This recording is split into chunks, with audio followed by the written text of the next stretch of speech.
এই মেজরিটি মানুষ আমাদের বেতাগ ইউনিয়নে মেজরিটি মানুষ, সে আমার বড় ভাই, সবাই ওনাকে দেখতে পারে। আমরা আমরা কোন ধরনের, আমার বড় ভাই চেয়ারম্যান হচ্ছে, আমাদেরকে সত্যিকার বোর্ডে আমরা চেয়ারম্যান হচ্ছি, কিন্তু আমার ভাইয়ের কি অপরাধ আমরা জানি না। আপনি আপনি আপনার কাছে আমার অনুরোধ, আপনি একটা সঠিক ইনভেস্টিগেশন করে, এখানে সিসি ক্যামেরা আছে, হ্যাঁ সন্ত্রাসীরা আমি বলি, হ্যাঁ এই যে ঘটনাটা ঘটলো এটা অত্যন্ত মর্মান্তিক একটা ঘটনা। এখানে আসলে আপনাকে সান্ত্বনা দেওয়ার কোনো ভাষা আমার নাই, জানা নাই। তো এখন এটা নিজেকে একটু সান্ত্বনা দিয়ে নিতে হবে, একটু পরিস্থিতি স্বাভাবিক রাখতে হবে। এই ঘটনার প্রেক্ষাপটে আমাদের পুলিশের পক্ষ থেকে যা যা করণীয়, এটা যত দ্রুত সময়ে আমরা এটা আইডেন্টিফাই করতে চাই, এটা উদ্ধার করতে চাই, এবং এটার সাথে যারা যারা জড়িত বাংলাদেশের মধ্যে একটা প্রশংসনীয় অফিসার, আপনার ব্যাপারে আমরা খুবই ভালো রেজাল্ট জানি। সুতরাং আপনি, আপনার উপর আমার একটা ইয়া থাকবে, হ্যাঁ আপনার উপর আমার কনফিডেন্স আছে, অবশ্যই রাখেন। এখানে যে বা যারাই জড়িত, সে কত বড় কি কার ছত্রছায়া আছে আমাদের দেখার বিন্দু মাত্র সময় নেই। আমাদের একটাই হচ্ছে যে এটার সাথে তার পরিচয় একটাই, সে সন্ত্রাসী, এবং তাকে আইনের আওতায় নিয়ে যাওয়ার জন্য যা যা করণীয় আমরা তাই আপনার কাছে আমার অনুরোধ, আপনি এখানে কিছুক্ষণ অবস্থান করে আপনি সিসি ফুটেজটা একটু কালেকশন করেন, না হয় না এগুলো আপনাদের প্রশাসনিক বিষয়, না হয় এদিক ওদিক হয়ে যাবে, কোনো সুযোগ না হয়ে গেছে। আপনার আমি বলি কথাগুলো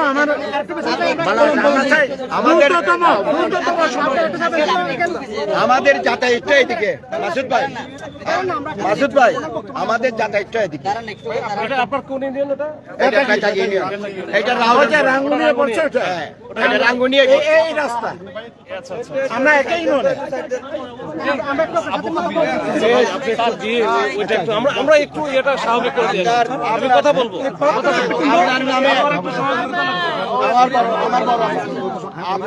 আপনার নামে আমার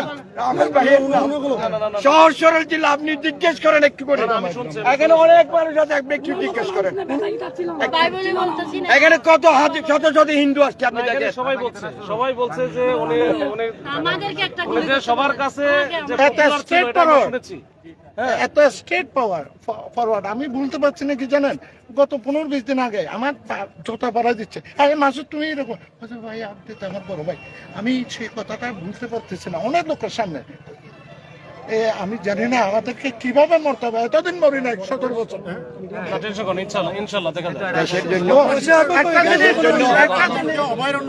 মাসুদ ভাই দেশের জন্য, রাজনীতির জন্য,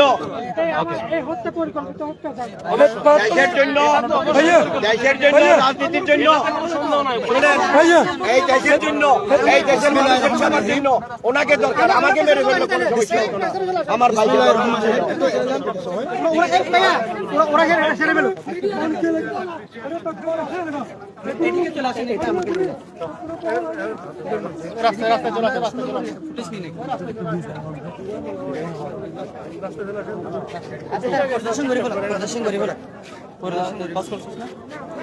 হ্যালো হ্যালো হ্যালো হ্যালো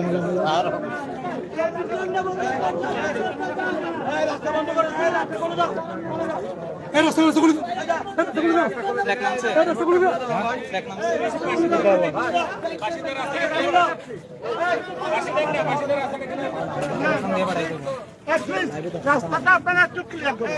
দর্শক দেখতে পাচ্ছেন চট্টগ্রাম জেলা পুলিশ সুপার মাসুদুল আলম তিনি ঘটনাস্থল পরিদর্শনে এসেছেন। আমরা দেখতে পেয়েছি নিহতের ভাই এবং বোনের সঙ্গে তিনি কথা বলেছেন। তিনি রাস্তা সড়কটি অবরোধ থেকে অবরোধ প্রত্যাহার করার জন্য দাবি জানিয়েছেন।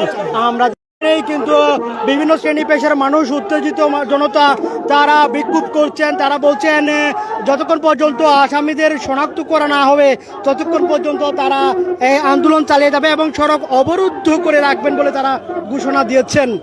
দর্শক, দৈনিক আজাদের ফেসবুক পেজে যারা দেখছেন, আমরা যুক্ত হয়েছি রাউজান উপজেলার পাহাড়তলী ইউনিয়নের যেই চমনি বাজার রয়েছে সেখান থেকে সরাসরি যুক্ত হয়েছে। আমরা দেখতে পেয়েছি কিছুক্ষণ আগে চট্টগ্রাম জেলা পুলিশ সুপার মাসুদুল আলম তিনি ঘটনাস্থল পরিদর্শনে এসেছেন। এরপরেই কিন্তু উত্তেজিত জনতা কিছুক্ষণ আগে আবারও স্লোগান দিতে থাকে। যিনি এসছেন পুলিশ সুপার পরিদর্শনে তিনি নিহতের ভাই এবং বোনদের সঙ্গে কথা বলেছেন, সেটা আমরা দেখতে পেয়েছি। আপনারা দেখছেন কিন্তু উত্তেজনা ছড়িয়ে পড়ছে। মাসুদুল আলম সহ পুলিশের সদস্যরা কিন্তু পরিস্থিতি নিয়ন্ত্রণের চেষ্টা করছেন, যাতে যানবাহন স্বাভাবিক করা হয় সেই বিষয়ে তারা কাজ করছেন। আমরা দেখতে পেয়েছি এখানে কিন্তু অনেক আগে থেকেই কিন্তু যানবাহন চলাচল বন্ধ করে রাখা হয়েছে। দুপাড়েই কিন্তু একেবারে কোনো ধরনের যানবাহন চলাচল করতে দেওয়া হচ্ছে না। আমরা দেখেছি মাসুদুল আলমকে প্রকাশ্য দিবালোকে মনে করে